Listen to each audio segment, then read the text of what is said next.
എൻ്റെ സൃഷ്ടാവും പരിപാലകനുമായ എൻ്റെ സ്വർഗത്തിലെ അപ്പായും എൻ്റെ രക്ഷകനായ ഈശോയും എൻ്റെ നിത്യസഹായനും വഴികാട്ടിയുമായി എന്നെ വഴി നടത്തുന്ന പരിശുദ്ധാത്മാവുമായ ത്രിയേക ദൈവത്തിന് ആരാധനയും സ്തുതിയും ബഹുമാനവും പുകഴ്ചയും അർപ്പിക്കുന്നു. അമ്മയാകുന്ന പാലത്തിലൂടെ എന്നെ കൈപിടിച്ച് നടത്തി നിത്യജീവനായ ക്രിസ്തുവിലേക്ക് എന്നെ അടുപ്പിച്ചുകൊണ്ടിരിക്കുന്ന അമ്മ മാതാവിനും നന്ദി. കൃപാസനത്തിൽ ഉടമ്പടിയിലൂടെ ഞാൻ ഉൾപ്പെടെ ലോകം മുഴുവനുള്ള അനേക ജനങ്ങൾക്ക് ബ്ലെസ്സിങ്സും മിറാക്കിൾസുമായി തീരാൻ ദൈവം തിരഞ്ഞെടുത്ത ബഹുമാനപ്പെട്ട ജോസഫ് അച്ഛനെയും നന്ദിയോടെ ഓർക്കുന്നു. എൻ്റെ പേര് ഷൈനി. ഞാൻ പൊങ്ങാം മാസ്ലിവ ചർച്ച് ഇടവകാംഗമാണ്. ഞാൻ ആദ്യമായി ഉടമ്പടി എടുത്തത് 2018 ഏപ്രിൽ 30 എനിക്കുണ്ടായ ഒരു രോഗസൗഖ്യത്തെക്കുറിച്ച് സാക്ഷ്യം പറയാനാണ് ഞാനിന്ന് ഈ അൾത്താരയിലായിരിക്കുന്നത്.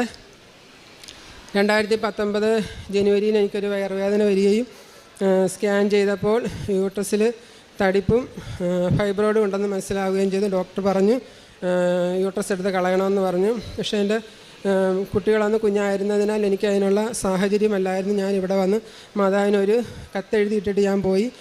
എൻ്റെ യൂട്രസിൽ കത്ത് തൊടാൻ അമ്മ അനുവദിക്കല്ലേ എന്ന് പറഞ്ഞു. അതിനുശേഷം ഞാൻ കുറച്ച് ഹോമിയോ മരുന്നൊക്കെ കഴിച്ച് അത് കുറഞ്ഞു. വീണ്ടും 2023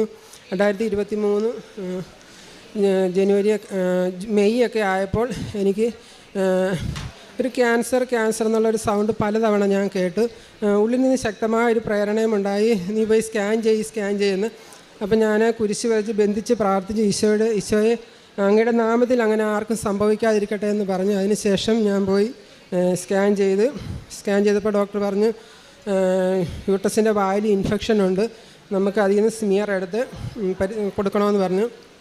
അങ്ങനെ പാസ് സ്മിയർ റിസൾട്ട് വന്നപ്പം ഹ്യൂമസ് സെൽസ് കാണിച്ചു. അപ്പോൾ ഡോക്ടർ പറഞ്ഞു അത് നമുക്ക് ചിലപ്പോൾ യൂട്രസ് എടുത്ത് കളയേണ്ടി വരും, ഒരു കാര്യം നമുക്ക് ഉള്ളിൽ നിന്ന് ജീവനുള്ള കോശം എടുക്കാം, ഈ സെല്ല് അതിനുള്ളിലുണ്ടോ എന്ന് നമുക്ക് അറിയണം എന്ന് പറഞ്ഞു. അതിന് ശേഷം പരിമല ഹോസ്പിറ്റലിൽ പോയി. അപ്പോൾ ഈ സമയത്ത് എൻ്റെ ഉള്ളിലേക്കൊരു വചനം കടന്നു വന്നു. അവിടുന്ന് തൻ്റെ വചനം അയച്ച് അവരെ സൗഖ്യമാക്കി വിനാശത്തിൽ നിന്ന് വിടുവിച്ച്. സങ്കീർത്തനം 107:20 ഈ വചനം ഞാൻ ആവർത്തിച്ച് പറഞ്ഞുകൊണ്ടേയിരുന്നു. ഹോസ്പിറ്റലിൽ ഇതെടുത്തു കഴിഞ്ഞപ്പം ഡോക്ടർ പറഞ്ഞു, റിസൾട്ട് വന്നപ്പം ഡോക്ടർ പറഞ്ഞു നമ്മളെടുത്ത പോർഷനിൽ കുഴപ്പമില്ല, നെഗറ്റീവാണ് കാണിക്കുന്നത്, വേറൊരു സൈഡിൽ നിന്ന് ഇതെടുത്തു കഴിഞ്ഞാൽ നമുക്ക് അതിൻ്റെ റിസൾട്ട് നെഗറ്റീവാണെന്ന് ഉറപ്പ് പറയാൻ പറ്റത്തില്ല എന്ന് പറഞ്ഞു.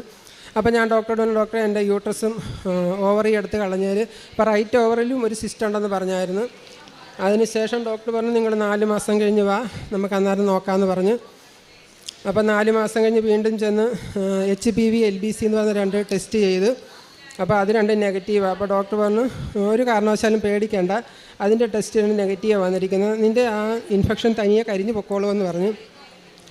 ഇതിന് ശേഷം ഞാൻ മാതാവിനെ സ്വപ്നം കണ്ട് ഒരു പച്ച ഉടുപ്പിട്ട, നമ്മുടെ ഉടമ്പടി പത്രികയുടെ പച്ച കളറിൽ ഉടുപ്പിട്ട ഒരു സുന്ദരിയായ സ്ത്രീ ഏകദേശം എൻ്റെ അടുത്ത് ഹൈറ്റുണ്ട്, എൻ്റെ മുൻപേ നടന്നു പോകുന്നു. അപ്പം ഞാൻ ചോദിച്ച് എന്താ വരാൻ താമസിച്ചത് എന്താണെന്ന് ചോദിച്ചപ്പോൾ പറഞ്ഞു നിങ്ങളുടെ ആവശ്യത്തിന് വേണ്ടി ഞാൻ പോയിരിക്കുമായിരുന്നു എന്ന് പറഞ്ഞു.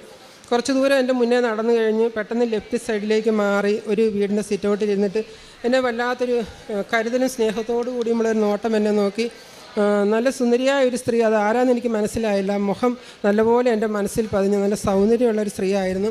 അതിനുശേഷം ഞാൻ ഡോക്ടറെ ഫോളോ അപ്പിനായിട്ട് ചെയ്തപ്പോൾ ഡോക്ടർ പറഞ്ഞു എന്നെ യൂട്രസ് എനിക്കൊന്ന് കാണണം, നിൻ്റെ സ്കാൻ ചെയ്തിട്ട് തടിപ്പ് വീണ്ടും കാണിക്കുന്നുണ്ട്. അപ്പോൾ യൂട്രസ് നോക്കിയിട്ട് പറഞ്ഞു ഇൻഫെക്ഷൻ നല്ലപോലെ കൂടിയിട്ടുണ്ട്, സാധാരണ കേസിൽ ഇൻഫെക്ഷൻ അത് കരിയേണ്ടതാണ്, നിനക്ക് പക്ഷേ നല്ലതുപോലെ കൂടിയിട്ടുണ്ട്, നമുക്കത് കുറച്ച് മുറിച്ച് ബയോപ്സിക്ക് എടുത്തിട്ട് ബാക്കി കരിച്ച് കളയണമെന്ന് പറഞ്ഞു. അങ്ങനെ പരിമല ഹോസ്പിറ്റലിൽ വീണ്ടും പോയി ബയോപ്സിക്ക് മുറിച്ചെടുത്ത് ബാക്കി ഇൻഫെക്ഷൻ കരിച്ചതിന് ശേഷം റിസൾട്ട് വന്നപ്പോൾ ഡോക്ടർ പറഞ്ഞു ഒന്നുകൊണ്ടും പേടിക്കേണ്ട, ബയോപ്സിക്ക് അതൊരു കുഴപ്പമില്ല, നെഗറ്റീവാണ് കാണിക്കുന്നത്, നീ 1 വർഷത്തിന് ശേഷം ഫോളോ അപ്പിനായിട്ട് വന്നാൽ മതിയെന്ന് പറഞ്ഞു. അമ്മ മാതാവ് വഴി ഈശോ നൽകിയ ഈ അനുഗ്രഹത്തിന് ഞാൻ കോടാനുകൂടി നന്ദി പറയുന്നു. ഞാൻ കാരുണ്യപ്രവൃത്തിയായിട്ട് ചെയ്ത് വണ്ടാനത്ത് ഹോസ്പിറ്റലിൽ ക്യാൻസർ രോഗികൾക്ക് പോയി പൊതിച്ചോറ് കൊണ്ട് കൊടുക്കുകയും സാമ്പത്തികമായിട്ട് അവരെ സഹായിക്കുകയും ചെയ്യുമായിരുന്നു. പിന്നെ ഒരു മാനസിക രോഗികളുടെ ഒരു കേന്ദ്രത്തിൽ പോയി അവർക്ക് ഞാൻ ഡ്രസ്സ് മേടിച്ച് കൊടുക്കുകയും ഒക്കെ ചെയ്തിട്ടുണ്ട്.